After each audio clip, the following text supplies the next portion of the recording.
বাংলাদেশের বাইরে পৃথিবীর বিভিন্ন প্রান্তে যে যেখান থেকে চ্যানেলে দেখছেন আপনাদের সকলকে সাদর আমন্ত্রণ তৃতীয় মাত্রা দেখবার জন্য। প্রিয় দর্শক, তৃতীয় মাত্রায় কথা বলবার জন্য আমার আজকের অতিথি বায় বসা আছেন গণপ্রজাতন্ত্রী বাংলাদেশ সরকারের স্বাস্থ্য প্রতিমন্ত্রী জাতীয় সংসদ সদস্য ডক্টর মুরাদ হাসান, এবং ডানে রয়েছেন বাংলাদেশ জাতীয়তাবাদী দল বিএনপি কেন্দ্রীয় নির্বাহী কমিটির আন্তর্জাতিক বিষয়ক সম্পাদক, ঢাকা বার অ্যাসোসিয়েশনের প্রাক্তন সভাপতি অ্যাডভোকেট মাসুদ আহমেদ তালুকদার। স্বাগত আপনাদের দুজনকে স্টুডিওতে। ডক্টর মুরাদ হাসান, অভিনন্দন আপনাকে মন্ত্রী হিসেবে নতুন দায়িত্ব, নতুন অ্যাসাইনমেন্ট নিয়ে যাত্রা শুরু করেছেন। সেজন্য নতুন বছর, নতুন সরকার, পুরো এক সেট নতুন মন্ত্রী বলা যেতে পারে, অল্প কিছু আছেন যারা পুরনো। সো সামনে আসলে কি চ্যালেঞ্জ দেখেন এই নতুন সরকারের জন্য আপনারা?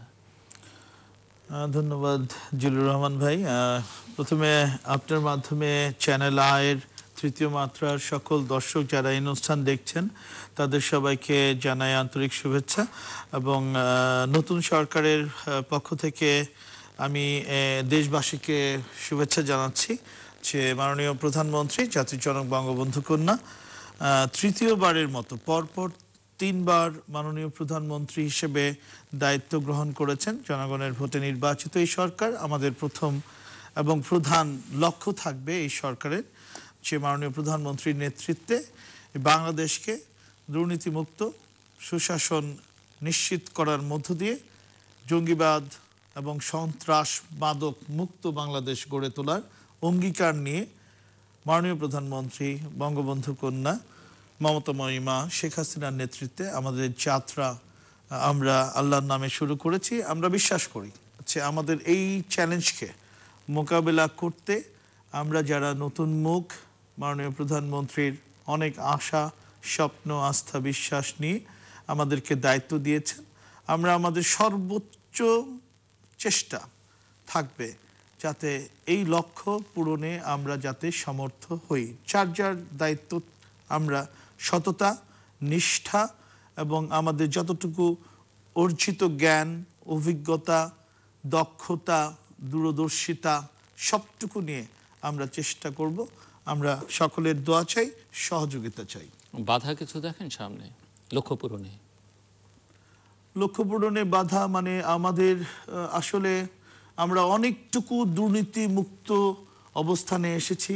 বাংলাদেশ আর পরপর 5 বার চ্যাম্পিয়ন দুর্নীতিতে, এরকম আমাদের যে মানে দুর্নাম বা আমাদের একটা কলঙ্কের দাগ, এটা আমরা বিগত 10 বছর মুছতে সক্ষম হয়েছে। এখন ওটা নিয়ে আমরা আত্মতৃপ্ত হতে চাই না। আমাদের লক্ষ্য দুর্নীতি মুক্ত করা। হয়তো আমরা এটা চ্যালেঞ্জ, জিরো টলারেন্সের মধ্যেও আমাদের লক্ষ্য থাকবে জিরো টলারেন্স, যাতে একেবারেই দুর্নীতির অভিযোগে দুষ্ট আমরা কোনো মন্ত্রণালয়ের কোনো মন্ত্রী বা মন্ত্রণালয়ের কোনো কর্মকর্তা কর্মচারী না হয়, এটাই থাকবে লক্ষ্য। তবে আমরা যতক্ষণ পর্যন্ত এটা প্রমাণ করতে সক্ষম না হব ততক্ষণ পর্যন্ত এটা সবার মধ্যেই একটি প্রশ্ন বা জিজ্ঞাসা বা লক্ষ্য থাকবে যে আসলে আমরা এটা করতে কতটুকু পারদর্শী এবং আন্তরিক। এটা বাধা আসতে পারে অনেকভাবে, কিন্তু সেটা যতক্ষণ পর্যন্ত আমরা সম্মুখীন না হব ততক্ষণ পর্যন্ত আমি এই ব্যাপারে মন্তব্য করতে চাচ্ছি না যে কি বাধার সম্মুখীন আমরা হতে পারি। আসবো আবার আপনার কাছে। অ্যাডভোকেট মাসুদ আহমেদ তালুকদার, নতুন এক ঝাঁক মুখ, নতুনভাবে একেবারে বলা যেতে পারে ফ্রেশ মুখ নিয়ে প্রধানমন্ত্রী শেখ হাসিনা যাত্রা শুরু করে নতুন সরকারের। সো তারা তাদের লক্ষ্য, তাদের চ্যালেঞ্জগুলো চিহ্নিত করবার চেষ্টা করেছেন। কিছুটা শুনলেন আপনি ডক্টর মুরাদ হাসানের কণ্ঠে। আপনি কি মনে করেন যে তারা তাদের লক্ষ্য যেটি বা চ্যালেঞ্জগুলো সামনে দেখছেন, তারা অনেক লক্ষ্য 46 সাল পর্যন্ত আছে, তার মধ্যে 21 সালে তারা বাংলাদেশের সুবর্ণ জয়ন্তী পালন করবেন, তারা 20 সালে বঙ্গবন্ধু শেখ মুজিবুর রহমানের জন্ম শতবার্ষিক উদযাপন করবেন, এবং 20 মার্চ থেকে 21 মার্চ পর্যন্ত মুজিব বর্ষ হিসেবে উদযাপন করবেন। সেটিও একটা তাদের অন্যতম লক্ষ্য। সো এই লক্ষ্যকে, এই পরিকল্পনাকে আপনি একজন বিএনপি নেতা হিসেবে কিভাবে দেখছেন? অন্যদিকে আমি এটিও আপনার কাছ থেকে একটু শুনতে চাইব যে গত নির্বাচনের মধ্য দিয়ে, একাদশ জাতীয় সংসদ নির্বাচনের মধ্য দিয়ে মনে হচ্ছে যে বিএনপি একটা চরম বিপর্যস্ত অবস্থার মধ্যে, ঠিক প্রতিক্রিয়া যেভাবে জানানোর কথা বিএনপির যে কথাগুলো তারা বলছে বা আপনারা বলছেন, প্রতিক্রিয়াটা সেভাবে মানুষের সামনে আসেনি। এখন এই বিপর্যয়ের কারণ কতটা আপনারা যাদেরকে দায়ী করছেন আপনাদের প্রতিপক্ষ বা সরকার, আর কতটা আপনাদের নিজেদের অভ্যন্তরীণ, সেটিও আলোচনার দাবি রাখে, আপনার পক্ষে যতটা বলা সম্ভব। আপনাকে ধন্যবাদ। আমি এবারের নির্বাচনে ভোট দিতে গিয়েছিলাম, কিন্তু ভোট দিতে গিয়ে যে অবস্থা আমি দেখেছি তাতে আমি খুব সহজেই অনুভব করেছি যে ভোট কিভাবে হচ্ছে। সুতরাং আমাদের কাছে যেটা বড় সমস্যা ছিল দীর্ঘদিন ধরে। আপনি ভোট কোন এলাকায় দিতে গিয়েছেন? আমি ধানমন্ডি এলাকায় আমার দিয়েছেন তো ভোট? হ্যাঁ, ভোট দিয়েছি আমি। তবে কার ভোট দিয়েছি আমি জানি না। আমাকে বলা হয়েছে একটা ব্যালট দেওয়া হোক ওনাকে, একটা ব্যালট আমাকে ছিঁড়ে দিয়েছে। সেটা তো আপনার নামের এগেইনস্টে। না, আমার নামের এগেইনস্টে আমি দেখেছি, ছবি মিলছে না। তারপরে আমাকে বলা হয় আপনি টিপ সই দেন, স্বাক্ষর দেওয়ার দরকার নেই। তারপরে যখন আমি বললাম যে কেন, আমি তো লেখাপড়া জানি কিছু, তখন বললে আর দরকার কি, আপনি চলে যান, আমার হাতে কালিও লাগানো হয়নি। যাই হোক, এগুলো একটা আপনি একজন এত গুরুত্বপূর্ণ ব্যক্তি, মানে দেশের একজন সিনিয়র আইনজীবী, আপনি একটা বারের প্রেসিডেন্ট ছিলেন, আপনি বিএনপির পথে একটা গুরুত্বপূর্ণ দলের অত্যন্ত গুরুত্বপূর্ণ একজন কেন্দ্রীয় নেতা, আপনাকে এভাবে তারা পার করে দিতে পারলো কিভাবে? আমাকে গুরুত্ব দেওয়ার কারণেই তো আমার সাথে এইরকম গুরুত্বপূর্ণ আচরণটা করেছে। সতর্কতার সাথে এই গুরুত্বপূর্ণ আচরণ তারা আমাকে চিনেন বলেই করেছে। আর আমি যদি এর চেয়ে বেশি গুরুত্ব দেখাতে যেতাম তাহলে হয়তো যা ঘটে নাই তাই হয়তো ঘটতো। পরিস্থিতিটাকে আমি সেইভাবে আর যেতে না দিয়ে বরং আমি যাই আমার প্রকাশ করার ইচ্ছা ছিল সেটাকে ধারণ করে আমি চলে আসছি। মানে এই যে আপনার মধ্যে এক ধরনের ভীতি কাজ করেছে? না, আমি ভীতিই কাজ করেছে নাকি অবস্থা আমাকে এটা বাধ্য করেছে সেটা ওই মুহূর্তে আপনি থাকলে হয়তো বুঝতে পারতেন। যাক, আমি আপনাকে যে কথাটা বলতে চাচ্ছি, এই সরকারের সমস্যা কি আপনি প্রথম প্রশ্ন করেছেন। চ্যালেঞ্জগুলো কি তারা নতুন ভাবে যাচ্ছে? চ্যালেঞ্জ কি তো অনেক সামনে। এই সরকারের চ্যালেঞ্জ যেটা হওয়া উচিত ছিল, দেখেন দীর্ঘদিন যাবত 1986 সন 88 সন এদেশে নির্বাচনবিহীন সরকার হয়েছে। তারপরে যখন সকল দেশের সকল রাজনৈতিক দলের আন্দোলনে দেশে একটা গণতান্ত্রিক পদ্ধতির আসলো এবং একটা আমাদের পার্লামেন্টারি সিস্টেমটা আবার ফেরত আসে, তখন থেকে কিন্তু কম বেশি যাই হোক না কেন একটা মোটামুটি গ্রহণযোগ্য নির্বাচন ধারাবাহিকভাবে হতে থাকে।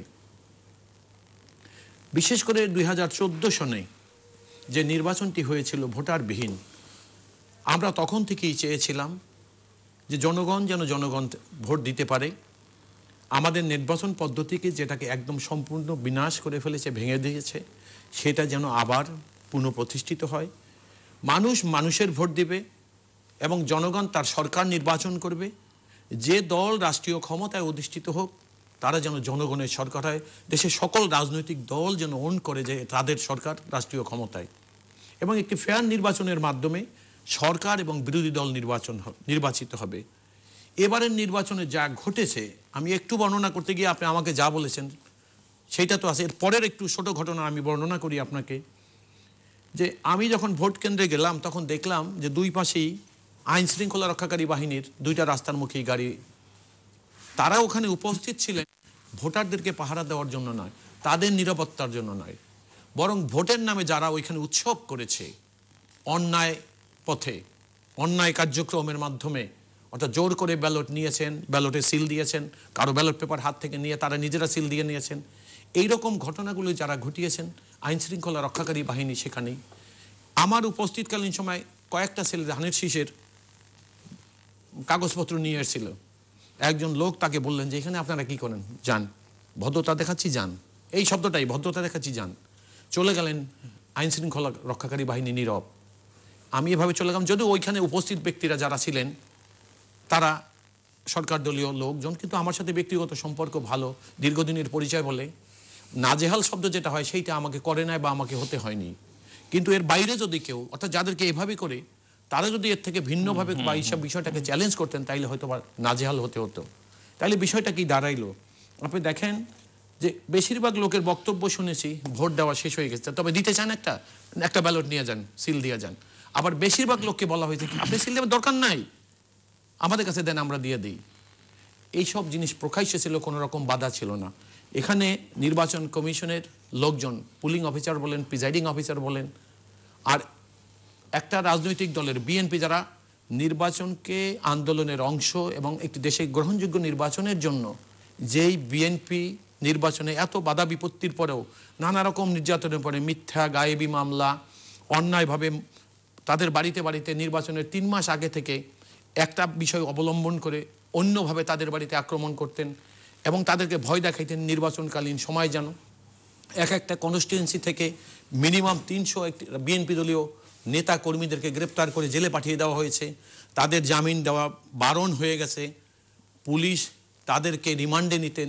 এভাবে করে করে যখন নির্বাচন বিমুখ, অর্থাৎ নির্বাচনকে উৎসব মুখর করার জন্য, কিন্তু আপনাদের তখন কি হলো, যখন দেখা গেল যে বিএনপি যারা নির্বাচনে আসলো এবং দীর্ঘদিন যাবৎ চেষ্টা করে গেল যে নির্বাচন তারা ছেড়ে যাবে না, সেই মানুষগুলোর প্রতি এই রকম নির্যাতন হলো এবং এইভাবে নির্বাচন করার পরে তারা বললেন যে উৎসব মুখর নির্বাচন হয়েছে, জনগণ নির্বাচনকে গ্রহণ করেছে। এখন এই যে উৎসব যারা করেছে তারা জনগণের একটা অংশ, অর্থাৎ যারা আওয়ামী লীগ করে সেই আওয়ামী জনগণ, আর এই উৎসবও তারাই করেছে যারা আওয়ামী লীগের বা আওয়ামী লীগের রাজনৈতিক দলীয় সদস্য বা নেতা যারা। আমরা যে জিনিসটা চেয়েছিলাম, জাতির সবচেয়ে বড় সমস্যা যে দেশে একটি গ্রহণযোগ্য নির্বাচন হলো না, দেশের মানুষ তার ভোট দিতে পারলেন না, দেশের মানুষ তার নিজের সরকার নিজে নির্বাচন করতে পারলেন না, দেশে একটি সরকার নির্বাচিত হলো জনগণের না। এই বর্তমান রাজনৈতিক দল আওয়ামী লীগ সরকারের জন্য অন্যের দ্বারা জনগণের ভোট দিয়ে একটি সরকার নির্বাচিত হলো। 2019 সনের অর্থাৎ 18 সনে এসে আমরা এমনটা চাইছিলাম না। একটা নির্বাচন হবে, মানুষ ভোট দিবে। আর এখানে সবচেয়ে দুঃখজনক কি আজকে দেখেন আপনি, আজকে আওয়ামী লীগ রাষ্ট্রীয় ক্ষমতায়, যারা আওয়ামী লীগ করে না তারা মনে করে এই দেশ তাদের না, তারা নিরাপদ বোধ করছে না এই দেশে। এমনি যখন আওয়ামী লীগ রাষ্ট্রীয় ক্ষমতায় ছিলেন না তখন আওয়ামী লীগও মনে করতেন এই দেশ তাদের না, তারা নিরাপদ নয়। আমাদের বক্তব্য ছিল, আমরা বরাবরই চেয়েছিলাম দেশটা হবে আমাদের, কে আওয়ামী লীগ করে আর কে বিএনপি করে সেটা আমাদের কাছে গুরুত্বপূর্ণ বিষয় না। চ্যালেঞ্জ কি দাঁড়াচ্ছে তাহলে বিষয়টা এখন কি দাঁড়াইলো যে এখন গণতান্ত্রিক পন্থায় যখন একটি নির্বাচন হয়, আপনি দেখবেন সরকারকে নির্বাচন করে জনগণ, বিরোধী দলকেও নির্বাচন করে জনগণ। এখানে দেখেন বিরোধী দল আপনি সরকারের সাথে জোটবদ্ধ হয়ে নির্বাচন করলেন, সেই নির্বাচনে অর্থাৎ তারা সরকারের বিরুদ্ধে নির্বাচন করে না, সরকারের জোটবদ্ধ হয়ে নির্বাচন করার পরে 2/3 মেজরিটি তারা পাওয়ার পরে কি করলেন, তাদের যে একটা কম্পোনেন্ট যারা তাদের দলে সঙ্গে সম্পৃক্ত হয়ে নির্বাচন করলেন তাদেরকে বললে ভাই তোমরা একটা কাজ করো, সরকারে আর এবার থাকার দরকার নেই, তোমরা এবার বিরোধী দলে গিয়ে বসো। আর যারা বিএনপি ছিলেন তাদের নির্বাচনের হাল তো আপনি জানেনই যে কিভাবে করেছে, অর্থাৎ ওই একটা ছোট গল্প হলে 1 মিনিটে এইরকম, আধা মিনিটে বলবো আমি, আপনাকে এখন থামিয়ে দিতে হবে। না আমি স্পেশাল দিচ্ছি, ছোট গল্পটা হলে এরকম যে একজনে খুব ভুরি ভোজ করেছে, তো মনে হচ্ছে যে একটু ওষুধ না খেলে তার বোধহয় হজম হবে না, তো ওষুধের মাত্রাটা এত বেশি হয়ে গেছিল যে ওই উনি সহ হজম হয়ে গেছে, ওনার যেটা খেয়েছিলেন ওইটা না, যিনি খেয়েছিলেন তিনি হজম হয়ে গেছে। তো এবারের ভোটটা ছিল ওই রকম যে একটা কর্মসূচি ভিত্তিক নির্বাচন করেছে এবং সেই কর্মসূচি অনুসারে এখানে কোনো জনগণের ভোট জনগণ দিতে পারেনি। ডক্টর মুরাদ হাসান যদিও চ্যালেঞ্জ এবং বিএনপির অবস্থা জানতে চেয়েছিলাম, কিন্তু উনি মূলত আসলে আপনাদের ক্ষমতায় আসার প্রক্রিয়া নিয়ে প্রশ্ন তুলছেন। আমাদের জাতীয়তাবাদী দলের নেতা অ্যাডভোকেট মাসুদ আহমেদ তালুকদার সাহেব যা যা বললেন আমি অনেক মনোযোগ দিয়ে শুনেছি। আমাদের নির্বাচন করার অভিজ্ঞতা 2008 সালের 29 ডিসেম্বর নবম জাতীয় সংসদ নির্বাচন। সে নির্বাচনে আমি জামালপুর 4 141 সংসদীয় আসন থেকে নির্বাচন করি। বিএনপি দলীয় প্রার্থী ছিলেন ফরিদুল কবির তালুকদার শামীম, যাই হোক বিএনপি মনোনীত প্রার্থী নির্বাচন করলেন। উনি এর আগেও পরপর 2-3 বার আমাদের সরিষাবাড়ি পৌরসভার মেয়র ছিলেন। ভোটে সময় ওনাদের যে আত্মবিশ্বাস নিয়ে নির্বাচন করলেন তখন আমি শুনেছি বারবার আমার বিএনপি দলীয় প্রার্থীর মুখে যে এরকম একজন প্রার্থীর সাথে কি নির্বাচন করব, এ তো আমাদের সাথে নির্বাচনের ভোটে দাঁড়াতেই পারবে না।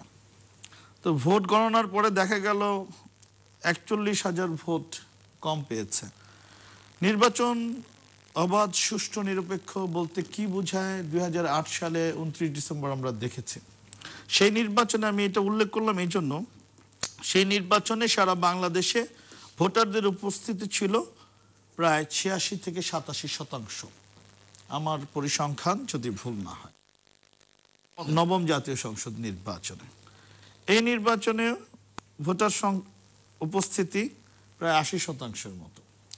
আমার নির্বাচনী এলাকায় ভোটের দিন সকাল 8টা থেকে যে পরিমাণ ভোট কেন্দ্রে ভোটারদের উপস্থিতি, আমাদের মহিলা ভোটার থেকে শুরু করে সকল ভোট কেন্দ্রে যে পরিমাণ, আমি নিজে গিয়েছি প্রায়, আমার টোটাল 86টি ভোট কেন্দ্র, আমি 30টির অধিক ভোট কেন্দ্রে যাওয়ার চেষ্টা করেছি। যে পরিমাণ ভোটারদের উপস্থিতি ছিল, কোথাও কোনো অভিযোগ শুনলাম না।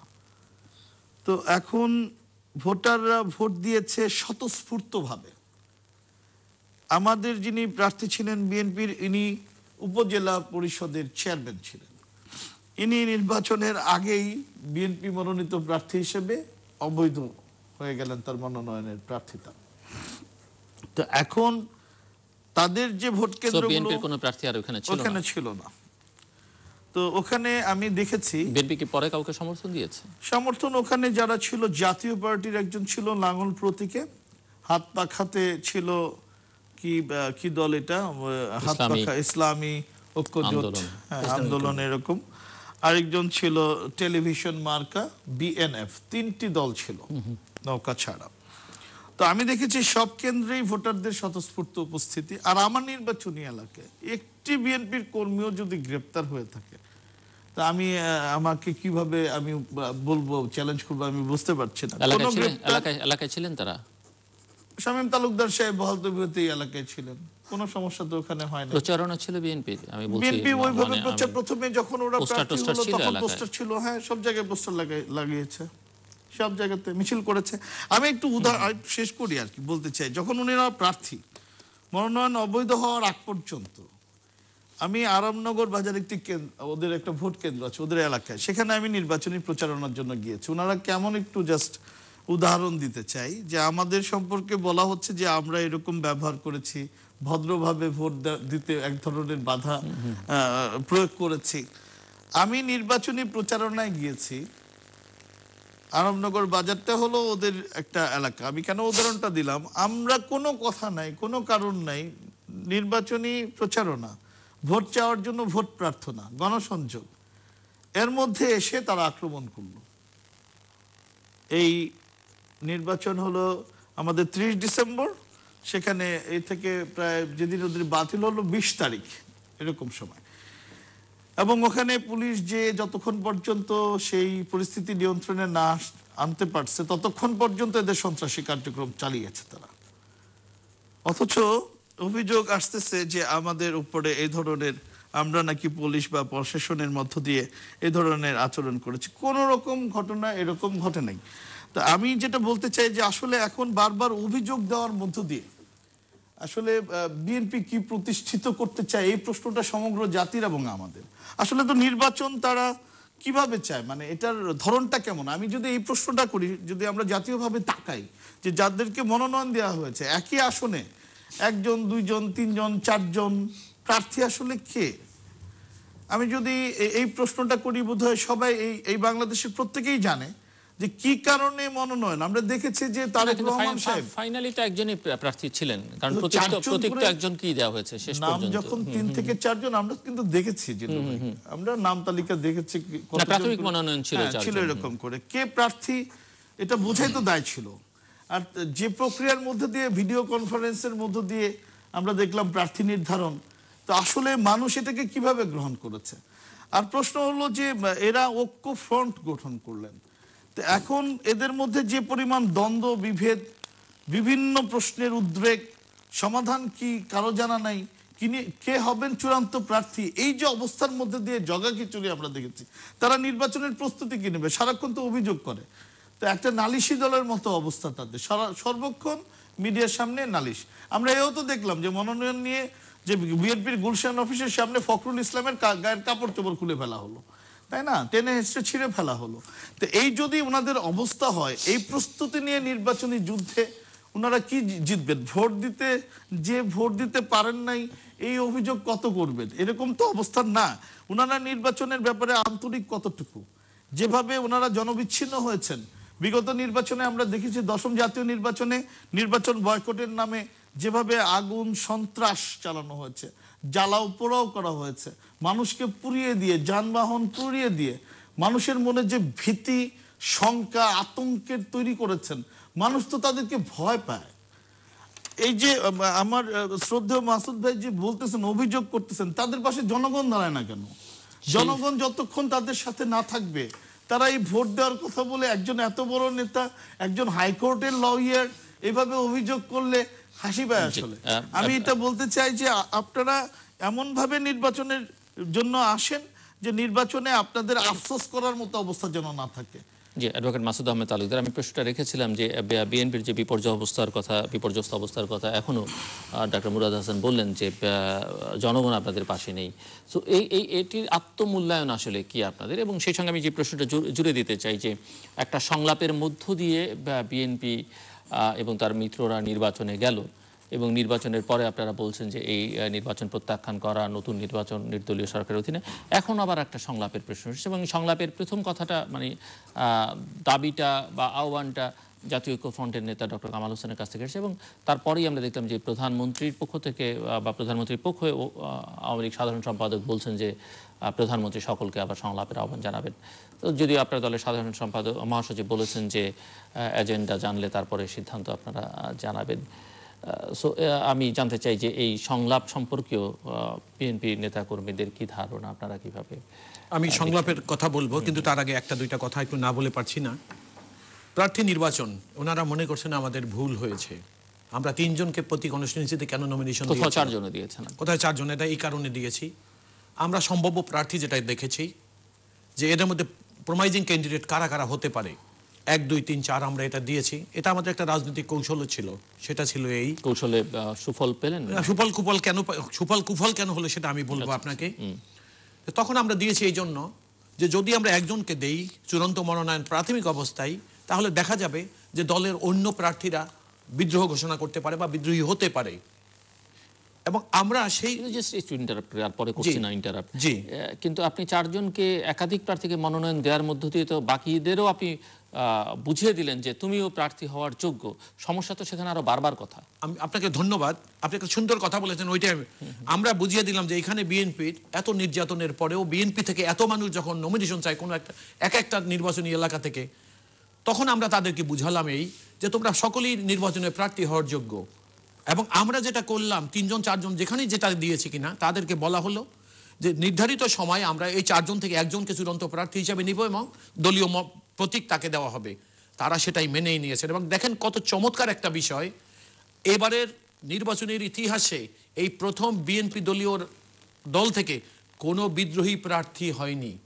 ঠিক সেখানে দেখেন তার উল্টোটা কি হয়েছে, আওয়ামী লীগ থেকে বহু বিদ্রোহী প্রার্থী হয়েছে, মাননীয় প্রধানমন্ত্রীকে ওপেন চিঠি লিখতে হয়েছে এবং তাদেরকে শাসাতে হয়েছে, ভয় দেখাতে হয়েছে, যদি এত তারিখের মধ্যে তারা প্রত্যাহার না করে তাহলে দলের থেকে চূড়ান্ত শাস্তি দেওয়া হবে।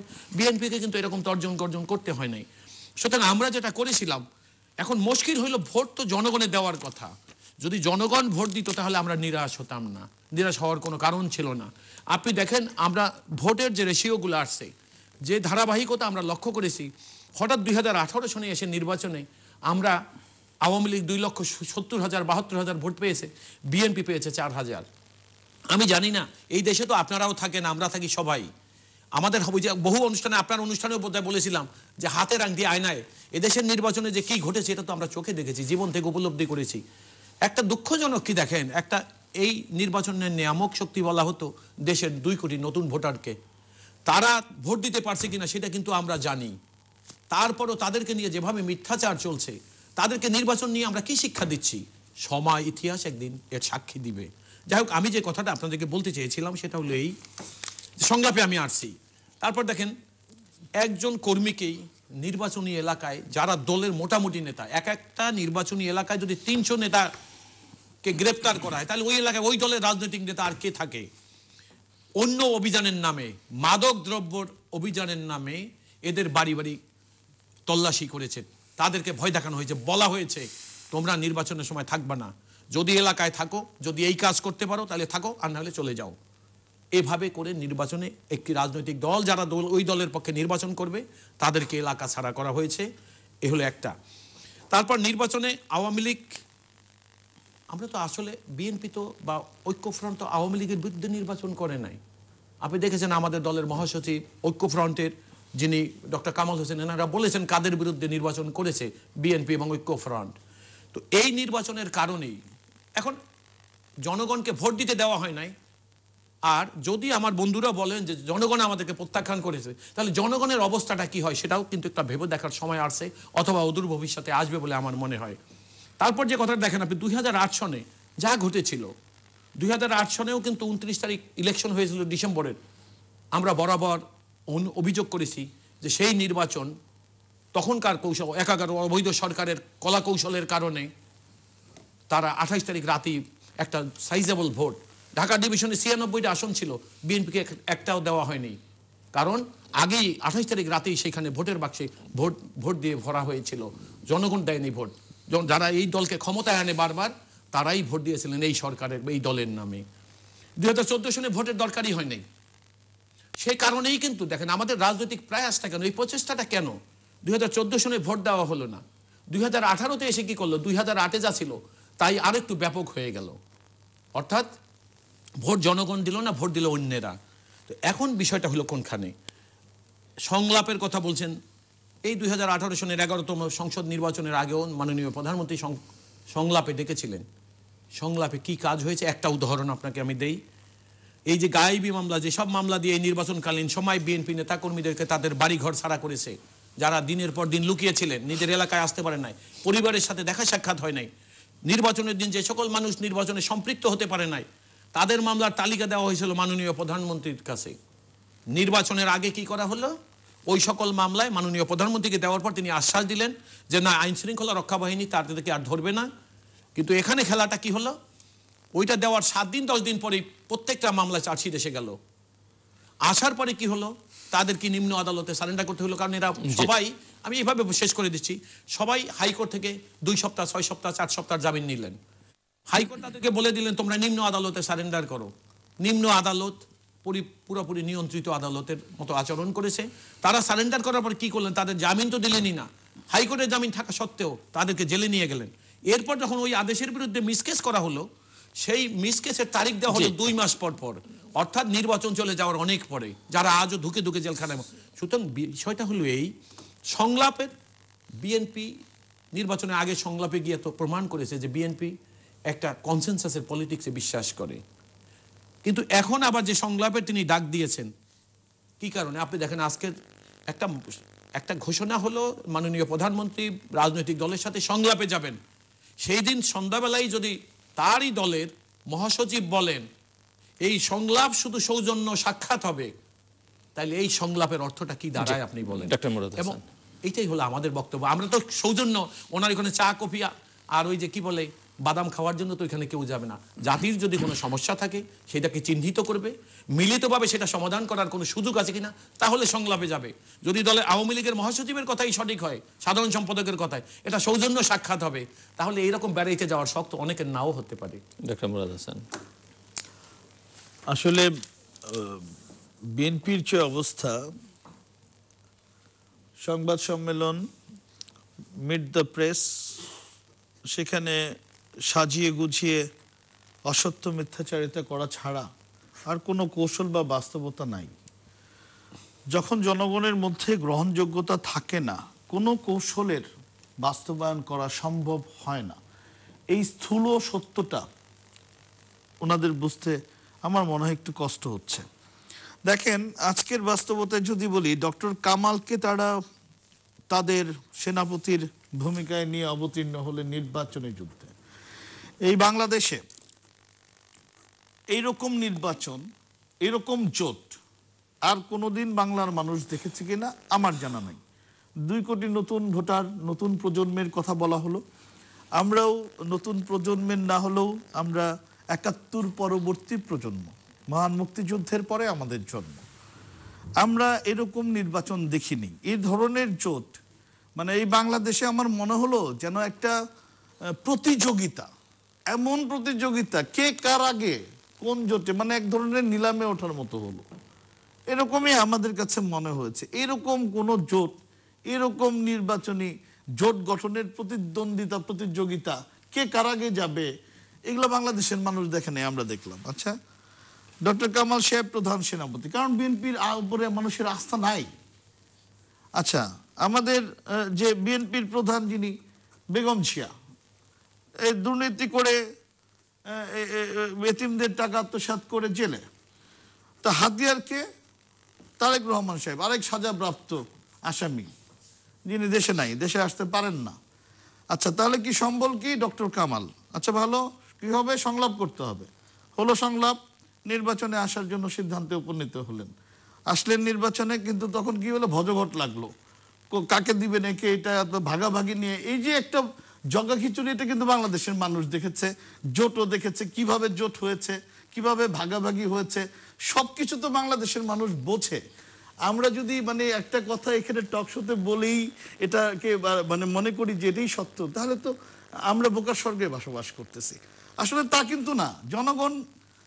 জনগণের মধ্যে যে স্বতঃস্ফূর্ত সমর্থন ছিল মাননীয় প্রধানমন্ত্রী শেখ হাসিনার প্রতি, সেটারই প্রতিফলন ঘটেছে ভোটের মধ্যে। এখন তাহলে আপনারা সংলাপের কথা বলছেন কেন? মানে সংলাপের দরজা তো সবসময়ই খোলা থাকবে। কেন বলছেন যে সকল দলের সঙ্গে সংলাপ? ওনারা কি বলতে চাই সংলাপের মধ্য দিয়ে আমরা শুনতে চাই। ওনারা যখন আগেও বলেছেন, মাননীয় প্রধানমন্ত্রী শুনেছেন, কিন্তু অত্যন্ত সম্মানের সাথে, শ্রদ্ধার সাথে সকল নেতৃবৃন্দকে আমন্ত্রণ করেছেন, নিজে রিসিভ করেছেন, অভ্যর্থনা জানিয়েছেন, সালাম বিনিময় করেছেন, কুশল বিনিময় করেছেন, ভদ্রতার সাথে কথা বলেছেন। আমরা এই বাঙালি জাতির মানুষ দেখেছি। কিন্তু এখন প্রশ্ন হলো যে এই যে আমি মূল একটি কথা বলতে চাই, সেটা হলো যে এই যে যুদ্ধাপরাধী জামাত, এদেরকে 25টা আসনে 22টা আসনে মনোনয়ন দেওয়া হলো। কি কারণ? বিএনপি থেকে দেওয়া হলো। এখন একটা প্রশ্ন আমি জাতির সামনে করতে চাই যে আসলে বিএনপি আর জামাত আলাদা কোনো সত্তা কিনা? এটা তো একই সত্তা। ওনারা 71-এর স্বাধীনতার চেতনার বিরোধী একটি সত্তায় বাংলাদেশে রাজনীতি করতেছে। এই যে পরিষ্কার মেসেজটা, এটা আরো পরিষ্কার হয়েছে এই নির্বাচনের মধ্য দিয়ে। স্বাধীনতা বিরোধী কোনো সংগঠন বা শক্তিকে এই বাংলাদেশের মানুষ ভোট দিবে না। আপনি যেভাবেই আমরা এইটা অভিযোগ করি না কেন, যেভাবেই বলি না কেন, প্রশাসনের বিরুদ্ধে, আমাদের দলের বিরুদ্ধে, আমাদের কৌশল, যেমন আমি অবাক হয়ে এই প্রথম আমাদের মাসুদ ভাইয়ের মুখে শুনলাম 2008-এর জাতীয় নির্বাচনে নাকি 111-এর কলা কৌশলীরা ভোট দিয়ে রাখছেন 96টা আমাদের ঢাকা বিভাগের আসনে আগের দিনই ব্যালটে। এই কথাটা যদি কোথাও কোনোভাবে উনি প্রমাণ করতে পারেন, আমার মনে হয় আমি মুরাদ রাজনীতির অঙ্গন থেকে নিজেকে সরাই নিয়ে যাব। এক, আর এই নির্বাচনে যদি কোথাও এই ধরনের অভিযোগের প্রমাণ তারা করতে পারে, তবে আমরা তাদের এই কথার চ্যালেঞ্জ গ্রহণ করব।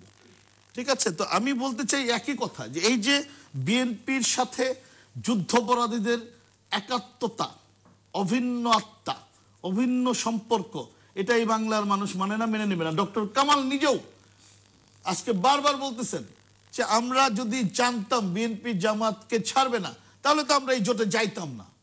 তো এখানেই তো পরিষ্কার বোঝা যায় যে ওনারা কি নির্বাচনের মধ্য দিয়ে তারা নিজেদেরকে জয়ী হিসেবে দেখতে চায়। আমরা বুঝি না। অ্যাডভোকেট মাসুদ আহমেদ তালুকদার ডক্টর কামাল হোসেনের কথা বলেন, এবং গণফোরাম ডক্টর কামাল হোসেন বা ঐক্য ফ্রন্টের বিদ্রোহীদের কথা, এটা আবার স্পষ্ট যে জামাত থাকলে এবার হয়তো আর তাদের সঙ্গে থাকা হবে না।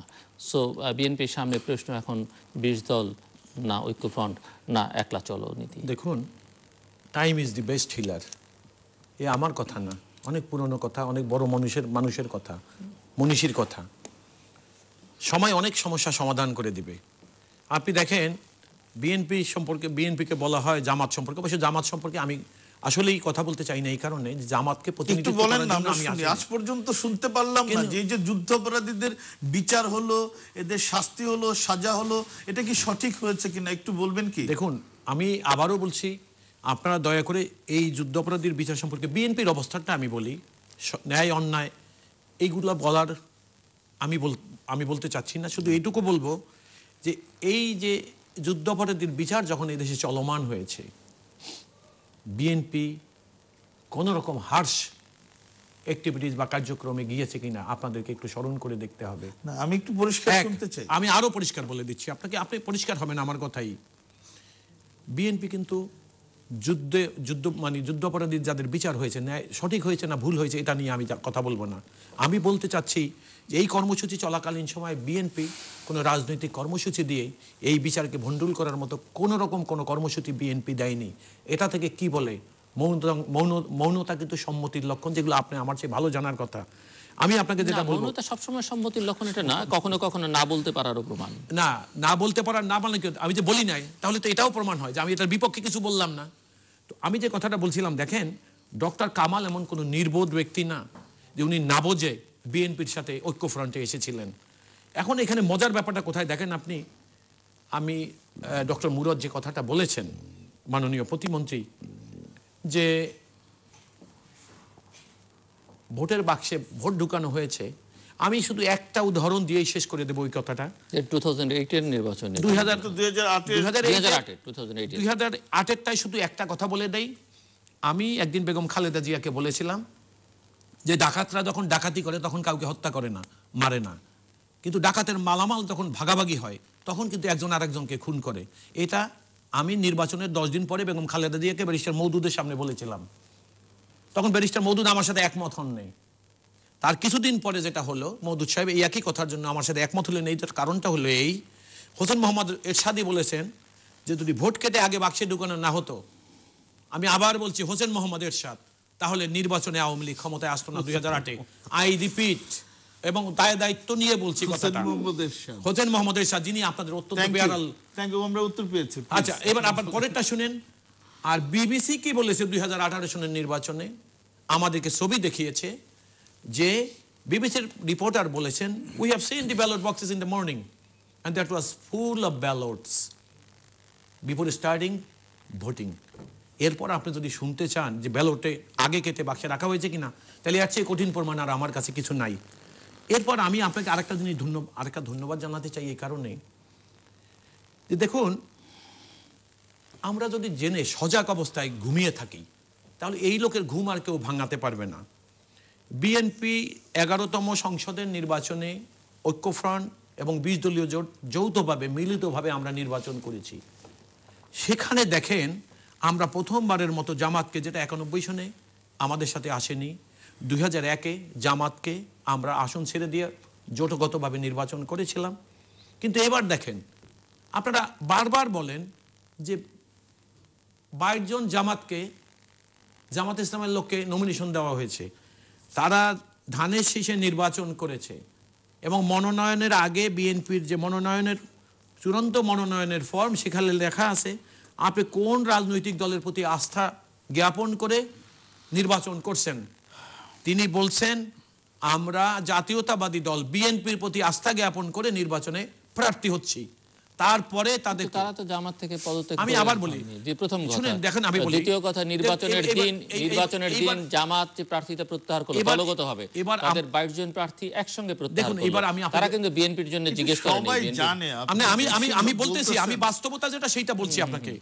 দেখুন, আমাদের দেশের একটা আইন আছে, আমি একটু রসিকতা করে বলি, একজন মুসলমান নারী ছাড়া অন্য যে কোনো ধর্মের একজন নারী যদি একজন মুসলমানকে বিয়ে করে, তাহলে automatically she is embarrassed with the religion of the husband. অর্থাৎ ওই নারী যখনই একজন মুসলিম পুরুষকে বিয়ে করলেন, তখনই তিনি অটোমেটিক্যালি এম্বারাসড হয়ে গেলেন with the religion of the husband. এখন বিষয়টা কি হল দেখেন আপনি, আমাদের প্রফেসর আবু সাইদ আওয়ামী লীগ ছেড়ে চলে আসলেন, ধানের শীষে নির্বাচন করলেন। সুলতান মোহাম্মদ মনসুর ধানের শীষে নির্বাচন করলেন। আওয়ামী লীগের এক সময়কার এমপি রনি সাহেব আওয়ামী লীগ ছেড়ে এসে বিএনপিতে নির্বাচন করলেন। আপনারা তাদেরকে কি বলবেন? তারা কি আওয়ামী লীগ হিসেবে বিএনপি থেকে নমিনেশন করেছিল? না, তারা তো দল ছেড়ে গিয়ে করেছে। কারা?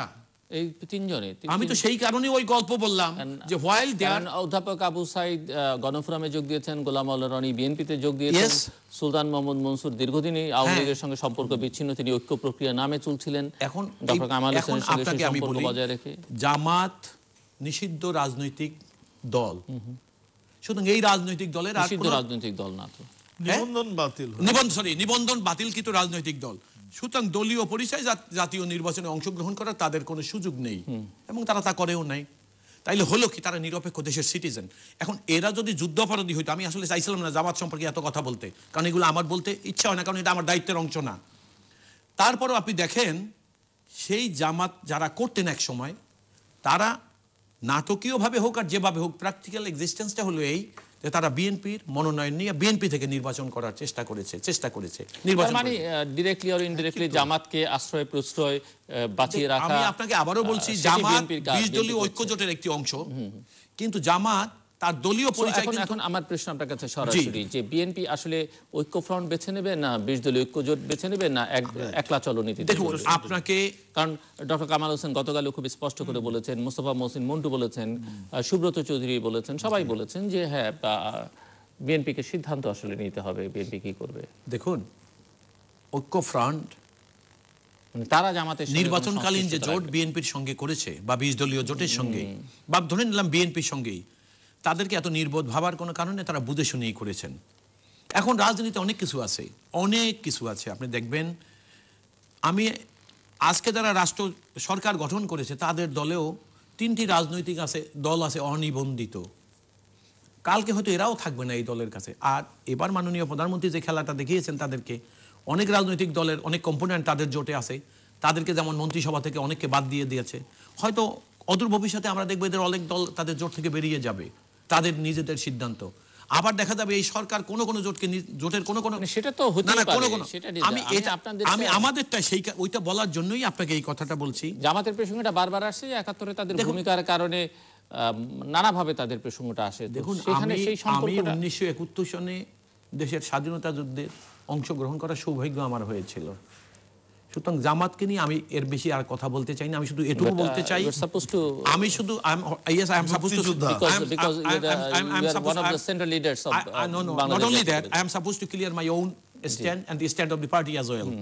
আমি আপনাকে আবারও বলছি, জামাত অনিবন্ধিত রাজনৈতিক দল। অচির ভবিষ্যতেই সরকারি প্রক্রিয়া অনুসারে আমরা নিশ্চিত যে জামাত রাজনৈতিক দল হিসাবেও এদেশে ব্যান্ড হবে। মানে সরকার না করলে আপনারা ছাড়তে পারছেন না, আমি তাও বলছি না, অথবা অ্যানসার নেই আপনার। না, তবে অবশ্যই অ্যানসার আছে আমাদের দলের, আমাদের অ্যানসার আছে। আমি অ্যানসারটা এইভাবেই দেই। আমাদের দল বহু লোকই বলেছে যে জামাত আমাদের সাথে থাকবে কি থাকবে না সেটা সময়ের ব্যাপার। আমার দলের মহাসচিব ইতিমধ্যেই বলেছে। আর বড় ব্যাপার হলো জামাতকে আমরা ছাড়তে পারি। এইবার শেষ কথাটা, জামাতকে আমরা ছাড়তে পারি, কিন্তু মজার ব্যাপার হলো কি, আমরা এখনো শঙ্কায় আছি আমরা ছেড়ে দেওয়ার পরের দিনই ওনারা নিয়ে নেয়।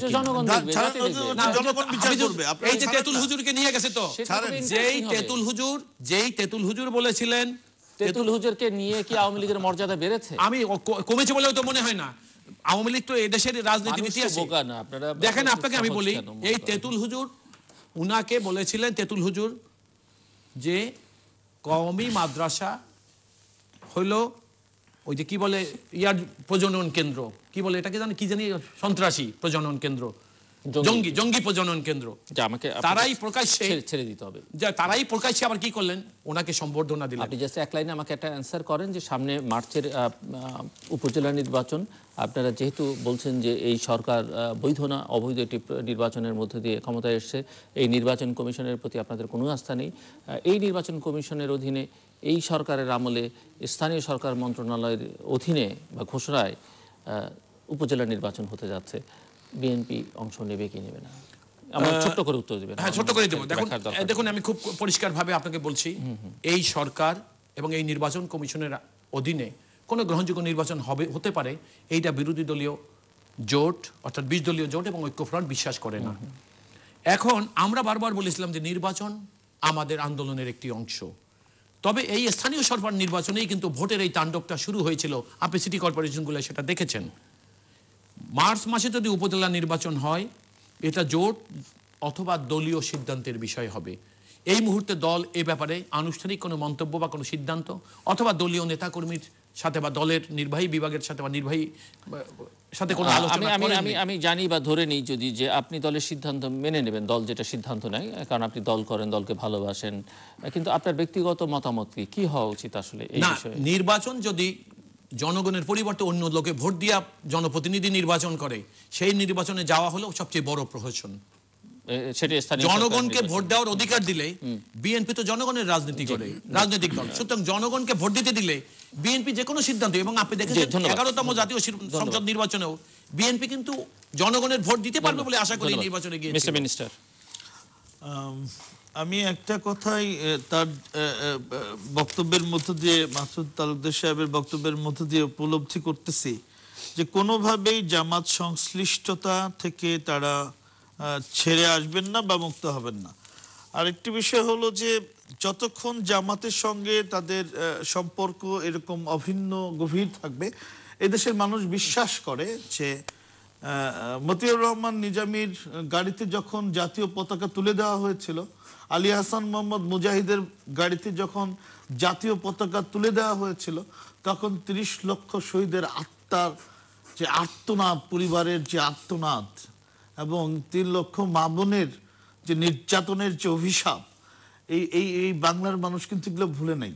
বাংলার মানুষ আর দেখতে চায় না যে ওই যুদ্ধাপরাধীদের গাড়িতে আবার জাতীয় পতাকা উঠবে, শহীদের রক্ত পাড়ায় পদদলিত করে এই বাংলার মানুষের বুকের উপর দিয়ে স্বাধীনতা বিরোধী শক্তি মন্ত্রিসভার সদস্য হবে, আর পাকিস্তানি ধ্যান ধারণা এই রাষ্ট্র পরিচালিত হবে, দুর্নীতিতে চ্যাম্পিয়ন হবে, সন্ত্রাস জঙ্গিবাদ বাংলা ভাই শায়েখ আব্দুর রহমান হবে। এগুলো বাংলাদেশের মানুষ দেখতে চায় না। আর হাজার হাজার কোটি টাকা লোপাট করে বিদেশে পাচার হবে, এগুলো বাংলার মানুষ দেখতে চায় না। বাংলার মানুষ উন্নয়নে বিশ্বাস করে, বাংলার মানুষ সন্ত্রাস মুক্ত, জঙ্গিবাদ মুক্ত, রাজাকার যুদ্ধাপরাধী মুক্ত এই বাংলাদেশকে দেখতে চায়। যারা আমাদের পিতা, আমাদের আত্মীয় স্বজনদেরকে হত্যা করেছে, মা বোনদেরকে ধর্ষণ করেছে, তাদেরকে রাষ্ট্রীয় ক্ষমতায় বাংলার মানুষ দেখতে চায় না, তাদেরকে বাংলাদেশের মানুষ বিশ্বাস করে না, তাদেরকে বাংলাদেশের মানুষ ভোটও দিতে চায় না। এটা বারবারই প্রমাণ হচ্ছে, পরপর 3 বার প্রমাণ হয়েছে। সংলাপের মধ্য দিয়ে নতুন যদি কোনো দারুণ মুক্ত হয়, আমরা প্রস্তুত আছি ভোটের জন্য। ডক্টর মুরাদ হোসেন, আমি জাস্ট, আপনি যেহেতু এবারই প্রথম মন্ত্রী হলেন এবং স্বাস্থ্য মন্ত্রণালয়ের মতো একটি গুরুত্বপূর্ণ মন্ত্রণালয়ের প্রতিমন্ত্রীর দায়িত্ব পেয়েছেন, সো কি পরিকল্পনা করেছেন এই মন্ত্রণালয় কেন্দ্রিক বা আপনার যে অ্যাসাইনমেন্ট, সেই অ্যাসাইনমেন্টকে ঘিরে? এবং স্বাস্থ্য মন্ত্রণালয় নিয়ে নানা রকমের প্রশ্ন আছে, নানা রকমের অভিযোগ আছে, আপনি কম বেশি নিশ্চয়ই জানেন। আমি যেহেতু হাতে সময় নিয়ে আর বিস্তারিত বললাম না, আপনার পরিকল্পনা কি? পরিকল্পনা এবং সুন্দর প্রশ্ন। আমরা আমার হাতে একেবারে এই সময় নেই। আমাদের মাননীয় প্রধানমন্ত্রীর যে ভীষণ নির্বাচনী ইশতেহার, ম্যানিফেস্টো, যে প্রত্যেকটি জনগণের দ্বার প্রান্তে স্বাস্থ্যসেবা পৌঁছে দিতে হবে, স্বাস্থ্যসেবা নিশ্চিত করতে হবে। আমরা প্রান্তিক জনগোষ্ঠীর কাছে এই স্বাস্থ্য পৌঁছে দেওয়ার চ্যালেঞ্জ নিয়ে আমরা স্বাস্থ্য মন্ত্রণালয় আমরা শপথ নিয়েছি, কাজ শুরু করেছে। আমরা কোনো রকম দুর্নীতি বা কোনো ধরনের অভিযোগ ছাড়া এই মন্ত্রণালয়কে এগিয়ে নিয়ে যেতে চাই। প্রত্যেকটা মানুষের স্বাস্থ্যসেবা, আমরা এই বাংলাদেশের মানুষ যাতে হসপিটালে এসে হাসি মুখে চিকিৎসা নিয়ে ফিরে যেতে পারে, এটাই আমাদের দায়িত্ব। আমরা এই বাংলাদেশের মানুষ ভালো চিকিৎসা হয় না বলে ইন্ডিয়া, সিঙ্গাপুর, থাইল্যান্ড, ব্যাংকক বিভিন্ন দেশে চলে যাবে, এই অভিযোগে অভিযুক্ত আর স্বাস্থ্য মন্ত্রণালয় হবে না। আমরা এই বাংলাদেশের মানুষ, আমরা স্বাস্থ্যসেবা তাদেরকে পৌঁছে দেওয়ার জন্য, আমি নিজে মন্ত্রী নয়, একজন চাকর হিসেবে, সেবক হিসেবে, ডাক্তার হিসেবে নিজে প্রয়োজনে মাঠে থেকে কিভাবে স্বাস্থ্যসেবাকে সেই পর্যায়ে উন্নীত করতে পারি, এটাই আমার শপথ। এবং আমি আমার মন্ত্রী সহ দুর্নীতির বিরুদ্ধে জিহাদ ঘোষণা করে, প্রথমে আমার বিরুদ্ধে যদি দুর্নীতির অভিযোগ আঙুল তুলে আমার মন্ত্রণালয়কে প্রমাণ করতে পারে, আমি মন্ত্রণালয়ে আমার পদ থেকে নিজেকে সরিয়ে নিয়ে যাব। মন্ত্রণালয় ধরে রেখে অভিযোগের দায় বহন করে মাননীয় প্রধানমন্ত্রীকে কলঙ্কিত করব, এটা সেই মন্ত্রিসভা নয়, এটা আমরা প্রমাণ করব। এরকম বার্তা কি আপনাদের সকল মন্ত্রীকে, আমি এই বার্তা আমাদের সবার, প্রধানমন্ত্রী এই বার্তা কি আপনাদের প্রত্যেকের মাথায় ঢুকিয়ে দিয়েছেন? প্রত্যেকের প্রতি একই নির্দেশ মাননীয় প্রধানমন্ত্রীর, যে কোনো দুর্নীতি, কোনো অভিযোগ, কোনো অন্যায়, কোনো আইন বিরোধী কাজ করলে মন্ত্রিসভা থেকে সরে যেতে হবে। ডক্টর অ্যাডভোকেট মাসুদ তালুকদার, আমি একবার শেষ প্রান্তে 1 মিনিট সময় আপনার জন্য। জি, 1 মিনিটে যদি আপনি কিছু বলতে চান। আমি শুধু এটুকু বলতে চাই যে ভালো কথা বলা যত সহজ, ভালো কাজ করা অত সহজ কিনা অতীতে আমাদের জীবনের অভিজ্ঞতা তা বলেন। বাট কেউ ভালো কথা বললে সেটাকে অ্যাপ্রিশিয়েট করতে হবে, ভালো কথার কথাকে যেন তিনি কাজের মধ্যে ট্রান্সলেট করতে পারেন। না, যদি পারে এটা সাধুবাদ না জানাই তো কোনো উপায় থাকে না, জানাতেই হবে। কিন্তু মজার ব্যাপার হলো কোনখানটায় ভালো কথা বলা আর ভালো কাজ করা যে এক নয়, এটা অতীতে আমরা দেখেছি। এবং দেখেন আপনি, যারা দুর্নীতির বিরুদ্ধে কথা বলে, আমার বন্ধু বলেছেন বেগম খালেদা জিয়া, তারেক রহমান কি প্রহসন করে তাদেরকে জেল দেওয়া হয়েছে, এটা আমি এই মামলার সাথে সম্পৃক্ত। আমি জানি যে একটা দেশের প্রধানমন্ত্রীকে অন্যায়ভাবে রাজনৈতিক প্রতিপক্ষকে নিয়ন্ত্রণের জন্য মিথ্যা মামলায় সাজা দিয়ে আজকে জেলে রেখেছেন, যার বয়স 73 বছর। তারেক রহমানকে কিভাবে জেল দিয়েছে তাও আমি জানি। 61 জন সাক্ষী পরীক্ষার পরে সেই মামলা তখন ফার্দার মানে ইনভেস্টিগেশনে পাঠাইয়া তাকে আসামি বানাই নিয়েছেন। এটা হলো বিএনপি নির্মূলের পরিকল্পনা 2014 সনে ক্ষমতায় আসার পর থেকেই তারা নিয়েছে এবং সেই অনুসারে কর্ম করেছে। সুতরাং এখন ওনাদের কথা শুনে যেটা আমরা বুঝতে পারলাম সেটা হলো, এতদিন শুনেছি বেনিভোলেন্ট ডিক্টেটরশিপ, আমরা অনেক শুনেছি, তো এই বোধহয় নতুন বাংলাদেশে একটা জিনিস হতে যাচ্ছে। সেটা হলো, এটা কেন বলতে হয় যে ভোটারবিহীন নির্বাচনে সরকার ওই যে সামরিক যান তারা জোর করে ক্ষমতা দখল আর ভোটারবিহীন রাজনৈতিক দলের ক্ষমতা দখলের মধ্যে আমি খুব একটা ফারাক দেখি না। এখনো তারা যখন ভালো ভালো কথা বলছে তখন আমার ওই সেই আইয়ুব খানের কথা মনে হয়, যে আইয়ুব খানও বলছিলেন উন্নয়ন বেশি গণতন্ত্র কম, আর আইয়ুব খানের একটা উপাধি হয়েছিল, নাম দিয়েছিল মানুষ যে বেনিভোলেন্ট ডিক্টেটর। তা আমার মনে হচ্ছে এই বাংলাদেশে প্রথম বোধহয় ভোটারবিহীনভাবে নির্বাচিত হয়ে একটি সরকার বেনিভোলেন্ট পার্লামেন্টারি ডিক্টেটর হতে যাচ্ছে, আমার কাছে যেটা মনে হয়। মুরাদ হাসান, শেষ কথা আমরা কাজের মধ্য দিয়ে প্রমাণ করব। বিএনপির অভিযোগ আমার মনে হয় এইভাবে তারা করতে থাকবে, এটাই তাদের এখন একমাত্র রাজনীতি। আমরা এতে বিচলিত নই, আমরা আমাদের দায়িত্ব পালন করতে চাই। বঙ্গবন্ধু যে স্বপ্ন নিয়ে এই বাংলাদেশের সৃষ্টি করেছিলেন, মুক্তিযুদ্ধের মহান মুক্তিযুদ্ধের মধ্য দিয়ে 30 লক্ষ শহীদের রক্তের বিনিময়ে আমরা এই বাংলাদেশকে সেই স্বপ্নের সোনার বাংলায় রূপান্তরিত করতে চাই। মাননীয় প্রধানমন্ত্রী শেখ হাসিনার নেতৃত্বে আমরা এই বাংলাদেশের মানুষের সকল মৌলিক চাহিদা, শিক্ষা, স্বাস্থ্য, বাসস্থান, মৌলিক অধিকার পূরণ করতে চাই। সন্ত্রাস, দুর্নীতি, মাদক, রাজাকার, জঙ্গিবাদ মুক্ত বাংলাদেশ করতে চাই। উন্নয়নের বাংলাদেশ, আজকে উন্নয়নশীল বাংলাদেশ 2021 সালের মধ্যে মধ্যম আয়ের বাংলাদেশ হবে, 2041 সালের মধ্যে উন্নত বাংলাদেশ হবে। আমাদের দায়িত্ব অনেক, আমরা এগুলো অভিযোগের ঝুলি শুনে আমাদের চলবে না, আমাদেরকে সামনে এগোতে হবে। নতুন প্রজন্মকে বাংলাদেশের বসবাসের উপযোগী একটি উন্নত বাংলাদেশ দিতে হবে, এটাই আমাদের প্রত্যয়, এটাই আমাদের অঙ্গীকার, আমাদের এটাই চ্যালেঞ্জ। ইনশাআল্লাহ আমরা বাস্তবায়ন করব। একটা লাইন এইভাবে বলবো, মাননীয় প্রধানমন্ত্রী একবার তার বক্তৃতায় বলেছিলেন, আমি কার খালুরে, মাননীয় প্রধানমন্ত্রী বলেছিলেন। এবারকার নির্বাচনের পরে অনেক মাননীয় সংসদ সদস্যরা নির্বাচনী এলাকায় যাওয়ার পর ওই এলাকার জনগণ বলে ইনি কার এমপি, কার ভোটে নির্বাচিত হয়েছে, সেই কথা বলে মানুষ। তৃতীয় মাত্রা সম্পর্কে আপনারা লিখতে পারেন ডাক, ইমেল, SMS এর মাধ্যমে, ইন্টারনেট, আমাদের অফিসিয়াল ওয়েবসাইট অথবা সোশ্যাল মিডিয়াতে যেসব পেজ রয়েছে সেসব পেজে আপনাদের মতামত রাখতে পারেন। আর আপনাদের মতামত আমাদের অনুষ্ঠান তৃতীয় মাত্রা আপনি দেখতে পাবেন প্রতি বৃহস্পতিবার এবং শুক্রবার বাংলাদেশ মারা দুটোই, সোমবার সকাল 11:30, শুক্রবার দুপুর 1:30 দেখবার আমন্ত্রণ রইল। তৃতীয় মাত্রা এই পর্বটি আপনি সামাজিক যোগাযোগ মাধ্যম ফেসবুকে সরাসরি দেখতে পারেন। ফেসবুকে এখন তৃতীয় মাত্রা লাইভ স্ট্রিমিং হচ্ছে। আর এই পর্ব সহ পুরনো পর্বগুলো দেখবার জন্য, তৃতীয় মাত্রার সঙ্গে যুক্ত থাকবার জন্য, অনুষ্ঠান সম্পর্কে জানবার জন্য যে কোনো সব ভিজিট করতে পারেন তৃতীয়মাত্রা.com। ফেসবুক, গুগল প্লাস, টুইটার আর ইউটিউবে তৃতীয় মাত্রার যে পেজগুলো রয়েছে সেসব পেজগুলোতে iOS ডিভাইস থাকলে, অর্থাৎ অ্যাপেল ডিভাইস থাকলে আপনি অ্যাপ স্টোর থেকে তৃতীয় মাত্রা অ্যাপটিও ডাউনলোড করে দিতে পারেন তৃতীয় মাত্রা দেখবার জন্য এবং অনুষ্ঠান সম্পর্কিত তথ্যাদি জানবার জন্য। অ্যাডভোকেট মাসুদ আহমেদ তালুকদার এবং ডাক্তার মুরাদ হাসান, অসংখ্য ধন্যবাদ আপনাদের এই আলোচনায় অংশ নেবার জন্য। দর্শক, নানা বিষয় নিয়ে আলোচনা হয়েছে। নতুন সরকার যাত্রা শুরু করলো, সেই যাত্রাটা কতটা প্রশ্নবিদ্ধ সেটি জনগণই বিচার করবে। তবে বিরোধীরা বলছে যে এই নির্বাচনটি একেবারেই গ্রহণযোগ্য নয়, প্রহসনের নির্বাচন নয়। তবে বাস্তবতা হচ্ছে যে এটি রাষ্ট্র থাকে, রাষ্ট্রে একটি সরকার থাকে, রাষ্ট্রযন্ত্র থাকে, প্রশাসন যন্ত্র থাকে, সেগুলোকে অস্বীকার করবারও কোনো সুযোগ নেই। মানি কিংবা না মানি, এটি মেনে নিয়েই চলতে হবে এবং সেখানে তারা অঙ্গীকার ব্যক্ত করছেন। একজন মন্ত্রী এখানে কথা বললেন, একটি গুরুত্বপূর্ণ মন্ত্রণালয়ের প্রতিমন্ত্রী, স্বচ্ছতা, জবাবদিহিতা এগুলো নিশ্চিত করতে হবে, সুশাসন নিশ্চিত করবার কথা বলেছেন এবং সেই সঙ্গে বিরোধী পক্ষ যে অভিযোগ করছে সেই অভিযোগকে তাদেরকে আমল নিতে হবে। সংখ্যায় তারা যেভাবেই তারা দেখেন না কেন, বিরোধীরা দাবি করে তারা দেশের একটা বড় গোষ্ঠীকে প্রতিনিধিত্ব করে সরকার পক্ষ বোঝাবার চেষ্টা করছে বিগত নির্বাচনের ফলাফল দিয়ে যে বিরোধীরা একেবারেই মার্জিনালাইজড হয়েছে। কিন্তু এটি গণতান্ত্রিক সমাজে, রাষ্ট্রে একজন নাগরিকের কথারও মূল্য দিতে হবে। আমরা আশা করব সেই মূল্যটাও দিবে এবং বাংলাদেশের নির্বাচনী প্রক্রিয়া নিয়ে যেহেতু বছরের পর বছর ধরে, দশকের পর দশক দশক ধরে নানা প্রশ্ন আছে। আমরা আশা করব যে এই নতুন সরকার এটি ভালো নির্বাচনী প্রক্রিয়া গ্রহণ করবার দিকে, অর্থাৎ কীভাবে নিশ্চিত করা যায় সে বিষয়ে পদক্ষেপ গ্রহণ করবে। এবং সেই সঙ্গে দুপক্ষের কাছে আমাদের আবেদন থাকবে যে তারা জনসম্পৃক্ত রাজনীতি করবেন।